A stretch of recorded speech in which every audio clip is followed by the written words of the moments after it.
Bismillahirrahmanirrahim. Assalamualaikum warahmatullahi wabarakatuh. Untuk anak-anakku kelas 9 yang saya banggakan, pada perjumpaan kali ini kita akan membahas materi prakarya, di mana kemarin bukunya sudah dibagi. Oleh karena itu, supaya nanti kalian lebih jelas, selain melihat tutorial ini, kalian juga harus membuka buku atau mempersiapkan buku LKS. Namun tentunya kalian masih semangat, bukan? Ya. Kalau semangat, mana tepuk tangannya?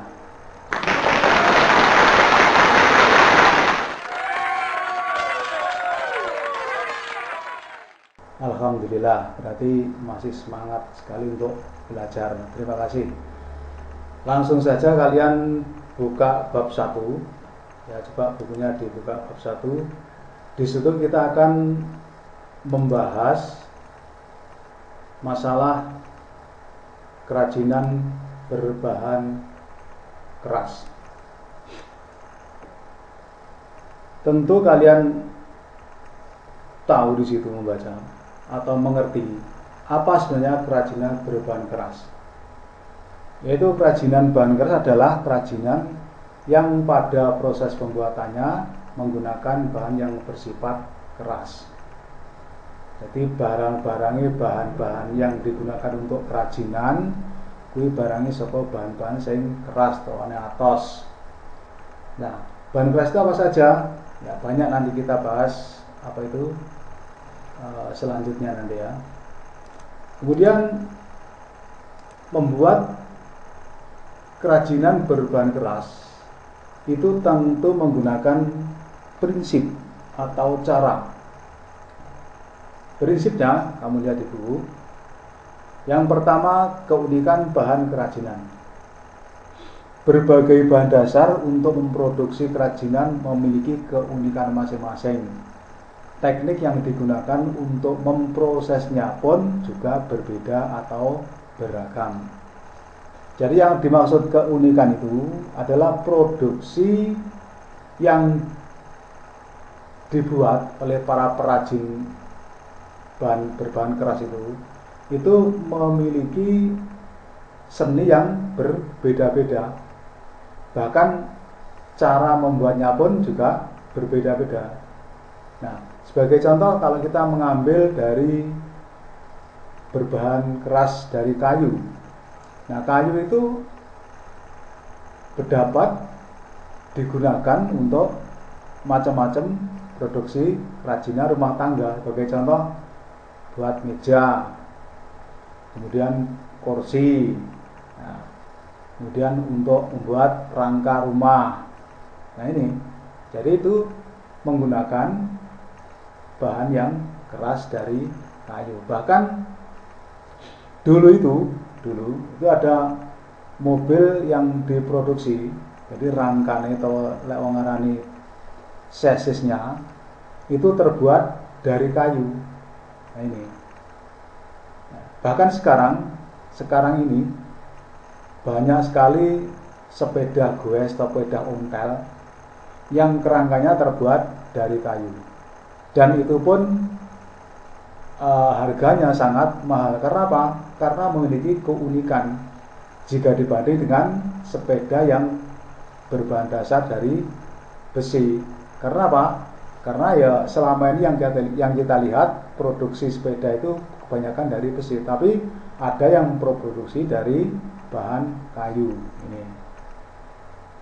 Nah, kemudian keragaman muatan nilai dalam produk kerajinan. Pesan yang dapat kita peroleh berdasarkan proses berkarya antara lain produk dengan nilai fungsional, produk dengan nilai informatif, simbolik, dan prestis utawane wibawa. Maksudnya ini, jadi dari semua bahan, meskipun dari bahan yang sama, dari bahan kayu, itu pun cara memproduksinya pun juga bernilai atau beragam hasil produksinya. Ada yang diproduksi sebagai fungsional, contohnya uh, meja, kursi itu digunakan untuk duduk, jadi berfungsi untuk duduk. Kemudian produk dengan nilai informatif, sebagai contoh ada ukir-ukiran yang berisikan tulisan, mungkin dipajang di kantor atau di mana itu, atau untuk menulis masing-masing ruang kelas terbuat dari kayu. Juga ada yang menggunakan simbol dan prestis. Artinya simbol itu ya simbol, pres itu wibawa, untuk kewibawaan itu apa? Contoh saja digunakan untuk tasbih, itu yang mudah. Tasbih itu juga merupakan simbol original orang Islam. Kalau kita akan zikir, biasanya orang-orang itu atau kita banyak menggunakan tasbih yang terbuat dari kayu. Nah, kemudian kalau dipakai kalung, simboliknya, kalau dipakai kalung, tasbih itu juga mengandung satu nilai kewibawaan. Tapi juga kita lihat yang memakai siapa. Coba kalau banyak para ustadz yang sudah sepuh-sepuh kemana-mana membawa tasbih dari kayu, kemudian kadang-kadang juga dikalungkan, itu menambah kewibawaan. Itu maksud dari keragaman muatan nilai produk dalam kerajinan. Kemudian aspek rancangan dalam produk kerajinan. Produk kerajinan mengandung banyak faktor yang perlu menjadi bahan acuan dan pertimbangan. Adapun faktor-faktor permasalahan objektif yang diperlukan untuk diketahui sebelum perancangan antara lain faktor teknis, utawane metode produksi yang handal ya apik, penerapan daya mesin atau manual, dan tingkat kelemahan sumber daya manusia. Jadi caranya merancang pun kerajinan yang berbahan dari bahan keras alam ini pun juga berbeda-beda. Ada yang menggunakan metode pabrik dengan mesin-mesin yang canggih. Nah, sekarang ini sudah banyak sekali souvenir yang cara memprosesnya menggunakan komputer. Jadi kayu lempengan itu ketika ditaruh di sebuah alat, kemudian dihubungkan dengan komputer, terus kita gambar di komputer, maka kayu tersebut akan tercetak atau digeraji persis seperti model yang ada di komputer. Itu termasuk mainan anak-anak ya, tempat-tempat untuk jam tangan, untuk menaruh mesin jam tangan, itu semua sudah menggunakan metode mesin yang handal dan canggih. Tapi kalau di desa, saya rasa belum ada yang menggunakan mesin untuk membentuk kayu seperti ada di kota. Paling lek wong desa ya rata-rata kudu digeraji rok menawa tok mean. Tapi lek ning kota sudah banyak terdapat mesin produk kerajinan kayu dengan menggunakan sinar laser yang dihubungkan dengan komputer. Kemudian kita bahas contoh-contoh kerajinan bahan keras alam. Yang dimaksud bahan keras alam itu ya bahan-bahan yang terdapat di alam, yang sumber asalnya dari alam. Contoh kerajinan bahan kayu, contohnya mau meja, kursi, lemari, souvenir, dan lain-lain sebagainya. Ini adalah bahan yang terbuat dari alam, dari kayu. Nah, kemudian kerajinan bahan bambu. Nah, ini banyak sekali terdapat di daerah kita. Contohnya gawe capil atau memproduksi capil, tompo, irik, ya.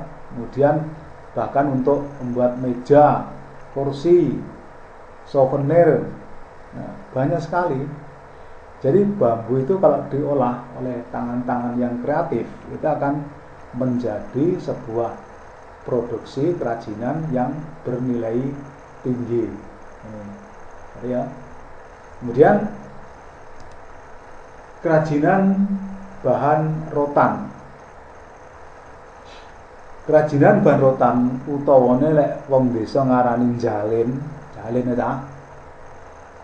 Itu juga banyak diproduksi untuk membuat sebuah kerajinan. Contohnya kamu lihat di dalam buku gambar ini, contoh itu ada lampu hias, ada vas bunga, meja, kursi, bahkan mainan anak-anak, bahkan untuk membersihkan kasur kayak digeblaki kasur kayak biasanya juga menggunakan rotan, souvenir dan sebagainya. Terus ada kerajinan dari bahan batu. Batu kan juga keras, juga dari alam. Nah, batu pun sampai sekarang masih menjadi bahan untuk membuat peralatan-peralatan souvenir utamanya untuk kerajinan. Contoh saja patung. Ya, patung itu kalau kalian lihat pernah ke candi-candi, itu semuanya murni terbuat dari patung, tidak ada yang terbuat dari cor. Kemudian alat dapur, ini mesti kabeh duwe ini. Gulek-gulek, terus lemper. Nah, biasanya ngono kuwi untuk rumah tangga. Jadi kerajinan dari bahan batu. Ini contoh dari bahan batu ini adalah patung yang terbuat dari batu yang diukir. Nah, kemudian juga ada kerajinan bahan keras buatan. Contohnya apa? Contohnya semen belawu. Nah, semen belawu itu pada awalnya juga terbuat dari bahan alam, yang mungkin campuran dari batu cadas, kemudian dilembutnya karo pabrik, campur obat, akhirnya menjadi tepung, seperti tepung. Tapi kalau sudah terkena air, ini akan mengeras seperti batu. Contohnya ya patung. Saiki kebanyakan orang membuat patung itu kebanyakan lebih cenderung menggunakan semen cor. Karena apa? Karena ya cepat, terus tidak begitu berat dibanding dengan menggunakan batu. Nah, kalau orang-orang dulu, kalian lihat di Sadado, coba ke Candi Penataran. Ketika masuk pintu gerbang sudah dihadang atau kamu ditunggu oleh patung kala, patung kolo, ngiwonengen gede itu bobotnya berapa ton. Nah, itu bukan terbuat dari bahan keras buatan, tapi murni terbuat dari batu.